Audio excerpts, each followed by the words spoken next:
yang setiap hari kita ucapkan. Iya, luar biasa. Tetap semangat. Iya. Terima kasih sudah diberikan waktu. Nanti kita, ya, saya haturkan Bapak Dr. Insinyur Waluyo MM, dan yang di belakang banyak sekali, ya Pak. Waktu dan tempat saya haturkan. Baik. Assalamualaikum warahmatullahi wabarakatuh. Selamat siang. Siang.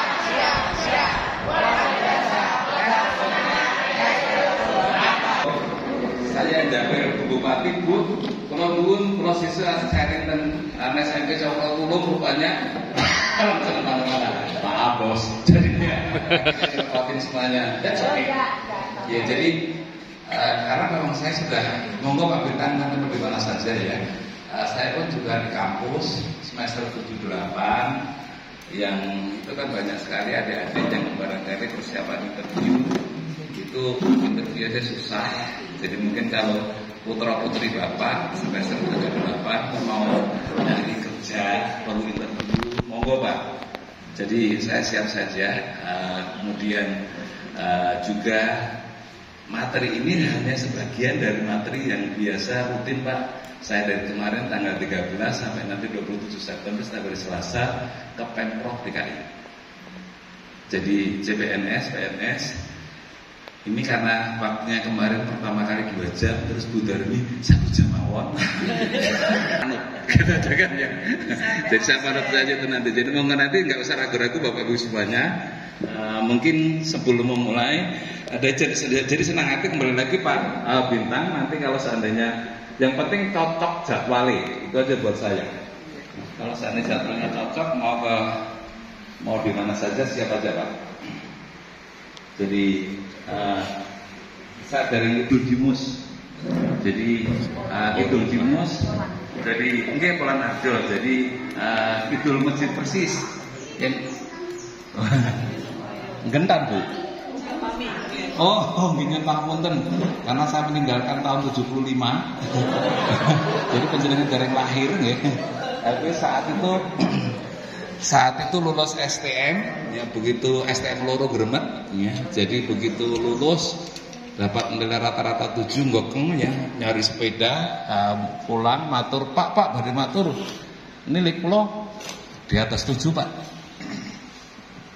Terus kemudian Yole kok dibicarakan setelah maghrib. Karena saat itu saya itu dibilangin bahwa saya bilang sama bapak saya, Pak, katanya kalau untuk masuk Gajah Mada itu rata-rata STM harus 7. Ya sinai wae oleh sing sergep. Waduh gitu kan. Jadi saya pikir saya langsung belajar gitu kan ya. Giliran setelah maghrib bersihin semprong ya. Itulah lampu teplok gitu kan ya. Itu kan biasanya yang kaca bening itu kan lampu semprongnya itu. Nah selesai karena tugas saya sebagai laki adalah bersihin itu. Selama hari berdekatan begini loh deh. Yang kowe kuliah adikmu udah sekolah. Yang adikmu sekolah kowe udah kuliah pilih. Sudah akhirnya kan pasti saya mengambil untuk adik saya yang sekolah. Akhirnya saya berangkat ke Jakarta. Jadi saya namanya itu lulus STM langsung ke Jakarta melamar pekerjaan. Nah, pertama kali masuk di perusahaan tekstil. Gajinya Rp375 sehari. Besaran seberapa sih ya kira-kira Rp375 itu? Kalau tahun 75 kalau naik bis itu Rp30. Jadi kira-kira adalah 375 bagi 30, kira-kira 12 kali naik bis. Jadi kalau seandainya sekarang naik bis di Jakarta 5.000, berarti ya kira-kira 60.000 gitu. Itulah kira-kira. Tapi alhamdulillah kemudian kerja di situ, kemudian tanggal 2 Februari 75 membaca koran Atlantic Discount Indonesia Corporation mencari lulusan SKTA yang nilai rata-ratanya 7 dan mempunyai perbendaharaan bahasa Inggris 250 kata. Akhirnya saya coba tulis Bapak-Bapak semuanya. Tanjung nggak tahunya cuma 167. Jadi nggak sampai 250 ternyata pada saat itu. Akhirnya apa yang saya lakukan? Saya mencari ke tetangga sambil jalan lihat, wah buku hitam tebel itu pasti Purwodarmito kamus gitu kan. Akhirnya mulailah saya belajar. Jadi sambil antara dari kosan sampai pabrik itu live, living, left, lead, leading, let sambil ngomong. Mungkin orang yang lewat, wong kita lewat. Tapi alhamdulillah waktu itu dari yang lamar itu tahun 75 itu yang lamar sudah 3.500. Yang dari Jakarta dipilih 37 orang. Jadi tanggal 23 Maret 75 saya sudah berangkat ke Cepu untuk pendidikan selama 4 bulan sebagai operator helper. Jadi jabatan paling rendah tukang pel di Anjungan, di plafon. Karena memang saat itu yang dicari adalah biasanya operator itu yang sudah pengalaman 3 tahun atau lulusan S1. Jadi kami cuma SFPA, jadi operator helper. Terus ya udah bekerja seminggu libur. Terus kemudian karena pengen sekolah setelah 1 tahun kerja punya duit gitu kan ya, pengen kuliah. Tapi kan saat itu belum ada kuliah terbuka, online belum ada. Ya, tapi ada temen yang Mas kok absen karena buai. Kuliah 6 bulan kamu sih bubar. Ya sudah, berarti muda koyak-koyak muda, suruh koyak-koyak aja. Akhirnya saya memang terus pokoknya kalau masuk libur seminggu melayar kemana saja, termasuk kumpul di katanya pertigaan air, termasuk mungkin 5 hari 5 malam yang di Gunung Pangadet, buka warung pemakamnya Pak Harto. Pada saat itu Pak tergantung namanya siapa pada saat itu kita aktivitasnya pengen masuk lagi ke lautnya lagi jadwalnya. Sampai tahun 79 saya piknik ke Eropa sendiri karena punya duit suki gitu kan ya. Sendiri 2 minggu. Nah setelah di Amsterdam, Rotterdam, terus kemudian ke London, kemudian di Paris, saya pengen makan nasi. Buka buku kuning, kalau sekarang Google Map. Saat itu belum ada Google Map, masih buku kuning. Ternyata ada restoran Indonesia di Kedutaan Besar Indonesia di Paris. Daftarlah di situ. Nah pada saat itu Bapak-Ibu semuanya, walaupun saya lulus STM, saya sudah sebagai asisten permen mempunyai anak buah 5 insinyur teknik kimia ITB. Udah besar kepala, gitu kan ya. Udah besar kepala, karena saat itu memang eranya adalah 50% yang bulu 50% di Indonesia, sehingga walaupun mulai operator helper, saya itu adalah istilahnya itu acting. Jadi acting itu kayak PJ gitu ya. Sekarang kan banyak PJ kepala daerah banyak Pak Bintang gitu ya. Nah, jadi saya yang udah kepala besar tadi, tapi setiap kali kalau diskusi, ngomong, ketemu sama mereka, kalah argumen itu mentang-mentang insinyur. Jadi ada inferior kompleks juga di sini. Jadi perasaan rendah diri itu ada di situ. Nah, pas pergi ke restoran Indonesia di Paris tadi, ketemu anak-anak umur 27 tahun, 28 tahun ngambil S3 dikirim Pak Habibie pada saat itu. Jadi yang kepala besar langsung bebas. Mulai aku harus ikut bimbingan belajar sampai depan kuliah. Akhirnya betul. Jadi 79 saya ikut bimbingan belajar di itu Prima Gama daftar di Gajah Mada sama Trisakti. Di Gajah Mada nggak lulus juga, lulusnya Trisakti baru itu mulai kuliah. Jadi itulah kuliah. Kemudian 94, 92, 96 saya ambil S2 di Universitas setelah kerja di daerah pun. Jadi saya 18 tahun bahwa semuanya kerja di laut 2 minggu dengan jadwal 2 minggu seminggu, 10 hari, seminggu, 5 hari kerja, 2 hari libur, Senin Jumat. Terus tahun 2004 ya, umur 49 tahun. Nanti kalau pensiun gue mau ngapain ya? Saya baru mulai kuliah. Jadi S3 saya adalah baru mulai umur 49 tahun, saya lulus umur 54 tahun. Jadi saya sebagai judisiawan FIUI tertua. Tapi saya tetap bangga, alhamdulillah. Nah, dari sisi pekerjaan tadi di perusahaan migas Karir saya jadi operator helper, bukan mobile, alhamdulillah sampai menjadi board of director level. Jadi sampai jabatan vice president, kemudian dari vice president 2004 itu, kemudian ada lowongan di KPK, lamar di KPK. Ada lowongan yang lamar 1.341 orang, terpilih 10 orang, 3 deputi selevel eselon 1 dan 7 direktur. Saya adalah deputi bidang pencegahan yang pertama. Jadi itu sebagai Indonesia memanggil nol, istilahnya itu embrioniknya KPK pada saat itu. Jadi begitu tanggal 4 Oktober 2004 Sekjen KPK nelpon saya pas kuliah, itu juga itu kuliah pertama. Pak Waldia, selamat Bapak terpilih menjadi deputi pencegahan, tolong besok hari Senin ke kantor. Boleh. Congratulations Pak, selamat. Kantornya tolong ambil di sebelah kiri lobi, karena belum ada siapa-siapa, enggak KPK pada saat itu. Kemudian singkat cerita, 4 tahun di KPK deputi bidang pencegahan. Pertamina ada program transformasi, salam senyum sapa, pas, konversi minyak tanah ke LPG. Nah saat itulah saya dipanggil, dites. Kalau bapak-bapak ibu ingat Pak Indra Tono Sutarto, mantan Panglima TNI, nah dia adalah komisaris utama ML saat itu bersama 5 orang yang ngetesnya. Alhamdulillah ya selesai, lulus sebagai Direktur Umum dan SDM Pertamina sampai 2012. Nah kalau ngomong soal kinerja, membawa Pertamina ke Global Fortune 500 nomor 122. Mungkin kalau bapak-bapak ibu tertarik. Nah selesai dari Pertamina 2012, saya mengajar di program paskanya UI, BINUS, Prastra Mulya, Sampurna Sekolah Bisnis. 2014 pemerintah membentuk lagi institusi baru, namanya Komisi Aparatur Sipil Negara.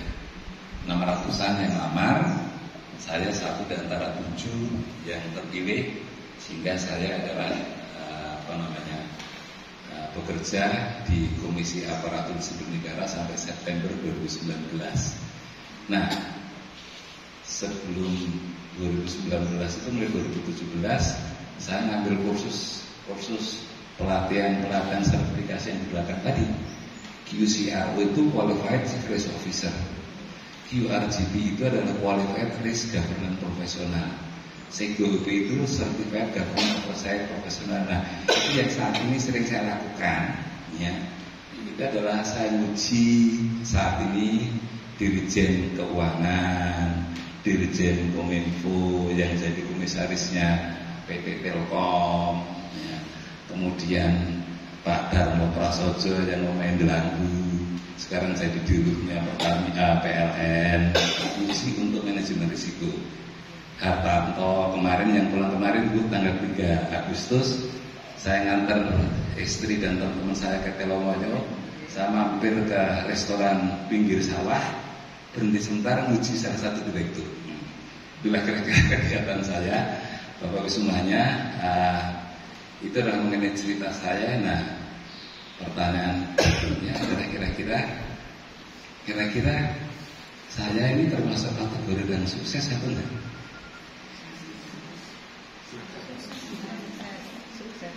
Sukses atau enggak? Nah, sukses itu apa sih? Kalau orang Cina katanya sukses itu hoki, hongsui, gopeng. Hoki itu apa?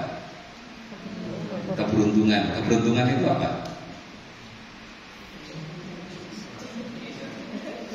Keberuntungan itu apa? Bejo. Bejo itu apa? Nasib. Nasib itu apa? Kembali ke diri kita sendiri. Nah, yang namanya keberuntungan atau hoki itu adalah bertemunya kesempatan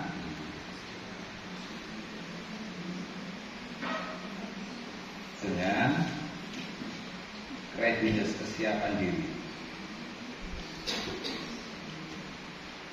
Readiness, kesiapan diri Di antara 3.500 orang, saya satu di antara 37 orang terpilih. Berarti saya yang paling bejo karena satu paling tidak siap. Di antara 1.341 orang, saya adalah yang terpilih untuk menjadi satu di antara 10 masuk KPK. Jadi itu adalah berarti yang paling readiness. Nah, readiness itu apa? Kalau bapak-bapak, ibu-ibu nih siang-siang ngapain sih di sini? Kira-kira apa nih? Ini lebih ke arah meningkatkan readiness atau meningkatkan opportunity, peluang, kesempatan?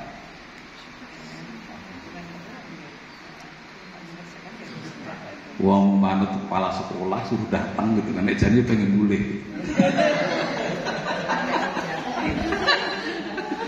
Oke. Kalau readiness itu kan kalau kita kena dunia pendidikan kan pasti yang namanya ini adalah knowledge, skill, dan attitude. Jadi knowledge, skill, attitude. Jadi pengetahuan, keahlian, dan sikap perilaku. Nah, sikap perilaku inilah yang tadi Pak Bintang singgung sedikit. Readiness kita melihat perubahan yang ada, bagaimana kita mensikapi. Kalau seringkali hari Jumatan kita Pak Khotib sering bicara, yuk kita jadi orang yang tidak merugi.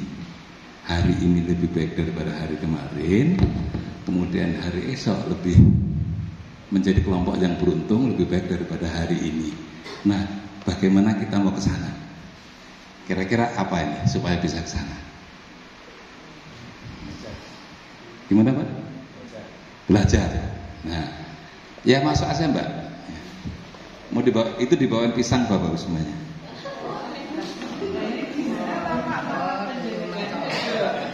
Alhamdulillah. Mudah-mudahan barokah.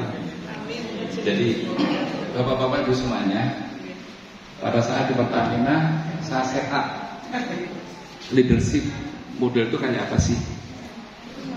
Leadership model itu adalah kita bagi dalam 4 kuadran ini. Yang pertama adalah kita harus selesai terhadap diri kita sendiri, kualitas pribadi yang unggul. Itulah tadi attitude-nya tadi. Janganlah menjadi beban orang lain. Kita harus selesai terhadap diri kita sendiri. Jadi sikap perilaku. Kemudian kalau seandainya itu sudah, kita harus membangun, karena sukses itu harus bersama dengan orang lain dan sendiri, maka harus membangun interpersonal skill, kemampuan komunikasi, membangun hubungan. Bapak-bapak Ibu semuanya, coba temuin orang-orang yang sukses di seluruh dunia, ya, atau seluruh sekitar Anda. Pasti kemampuan cara komunikasinya enak, ya, feeling good, rasanya nyaman, enak di sekitarnya, being inspired, ya, bisa terinspirasi. Jadi kemampuan membangun hubungan interpersonal. Setelah itu, kalau masuk surga itu ngajak-ngajak. Jadi membangun anak buah, membangun orang lain untuk menjadi sukses. Gak usah khawatir akan disaingi. Gak usah khawatir, mereka adalah sparring partner kita. Sparring partner kita. Kemudian yang keempat, kuadran paling kiri bawah adalah you know the business is. Anda harus paham banget terhadap bisnis yang Anda geluti itu apa. Kalau seandainya guru, ajar mengajar plus topiknya. Kalau menjadi kepala dinasnya, regulatory frameworknya bagaimana membangun ekosistem supaya terbangunlah. Nah, tadi disinggung sedikit. Jadi betul sekali Pak Bintang, Bu Sudarmi dan teman-teman semuanya, banyak orang Klaten yang hebat-hebat. Kenapa enggak kita panggil aja mereka sharing seperti ini di SMA-nya, di SMP-nya. Jadi Bu Darmi inventarisasi alumni SMP Cokro, sharing, ya. Sifatnya volunteer aja, bebas. Jadi kalau bapak-bapak ibu guru punya urusan di luar, nggak ngikut pulang boleh, bebas. Ya, nanti model sama siswa juga boleh. Itu saya rasa bisa dipakai seperti itu. Dan mungkin kalau seandainya mungkin macam kayak buku-buku gitu ya. Buku saya dulu kira-kira ada 5.000, 6.000-an gitu. Setelah lama-lama, gua apa dia saya kok nggak pernah tak poco juga. Akhirnya saya ke mahasiswa S2 saya, silahkan asal janji dibaca boleh ambil. Sisanya pun sebagian juga dulu saya kirimkan ke perpustakaan di Klaten, Pak. Zamannya almarhumah Bu Tris, masih seger dulu, masih kan. Jadi inilah dari sini Bapak semuanya. Nah, kalau dari sini berikutnya berarti kita yang pertama adalah kualitas pribadi yang unggul. Ini adalah untuk memahami diri sendiri dan juga kekuatan kita, kekuatan Anda. Ya. Pertanyaan saya sebetulnya adalah, nah, monggo, yuk kita PR, bukan dengerin semuanya. Pertanyaan saya, coba tolong pemimpin nasional, internasional yang Anda kagumin siapa? Monggo silahkan. Jangan karena ngomongnya di sini neng Jawa terus aliran kebatinan nggak ngomong. Monggo, kira-kira monggo Bapak semuanya. Kira-kira pemimpin nasional yang Anda kagumin siapa? Pak Harto. Pak Harto. Oke, siapa lagi Pak? Pak Soekarno. Siapa lagi? Pak Habibie. Terus? Gus Dur. Terus apa lagi? Amin Rais. Jenderal Sudirman. Oke, good. Kalau Klaten Pak Sutioso. Ya. Ini baby boomer nih pasti, kalau anak-anak yang masih milenial pasti nggak tahu, nggak inget tuh milenial. Oke. Apa lagi? Nah, pertanyaan berikutnya adalah jelaskan mengapa Anda mengaguminya. Kira-kira kenapa? Kenapa Anda mengagumi Pak Karno, Pak Habibie, Gus Dur, Amin Rais? Kira-kira kenapa Pak? Amin Rais apa yang Anda kagumin Pak?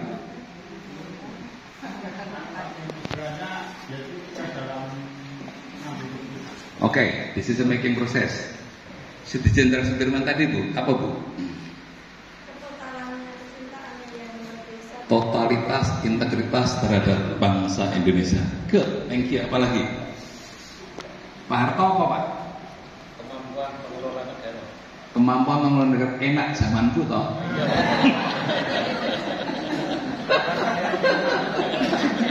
Oke. Nah, karakter apa yang menonjol dari mereka?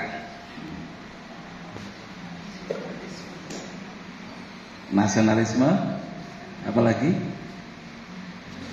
Nah, yuk kita urai satu persatu.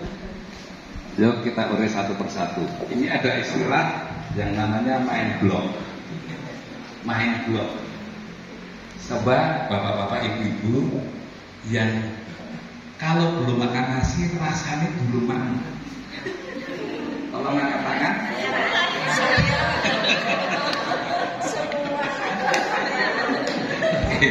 Oke, ini namanya kan pada sebetulnya makanan nasi itu untuk apa? Kan masukkan gizi untuk dikonsumsi, diolah tubuh kita kan. Jadi harusnya kan nasi pun kan juga enggak kan. Nah, cuman karena kita dari kecil langsung ini seolah itu namanya main blocking. Ya kan, main blocking selain makanan kira-kira apa? Pernah nggak di lingkungan sekitarnya ada istilah pokoknya? Nah itu berarti nggak bisa mendengar orang lain. Ya, itu nggak mendengar. Jadi pokoknya, nah jadi istilahnya itu apa namanya? Jadi semua orang mempunyai kemiripan otak, tetapi yang membedakan orang yang satu lebih baik dari orang lain adalah pengetahuan.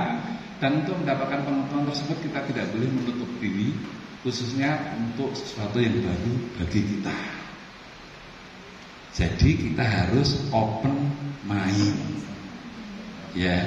Nah, 10 tahun terakhir nih kecebong sama kampret. Ya, hater sama lover. Itu kayaknya sulit sekali ditemukan. Itulah ciri-ciri orang yang main blocking.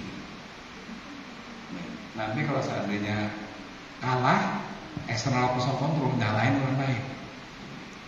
Ya. Jadi ciri yang pertama adalah kalau kita ingin sukses, kita yang pertama adalah harus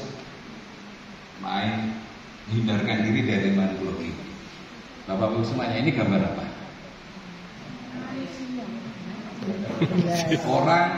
Dua orang yang saling berhadapan. Apalagi? Gelas. Apalagi bunga pas. Nah, pertanyaannya apakah orang yang menilai itu gelas, menilai itu dorong berhadapan itu salah? Tidak. Jadi apa pembelajarannya? Setiap event, setiap kejadian bisa dipersepsikan berbeda-beda oleh semua orang. Setuju? Selamat siang. Siang. Luar biasa. Oke.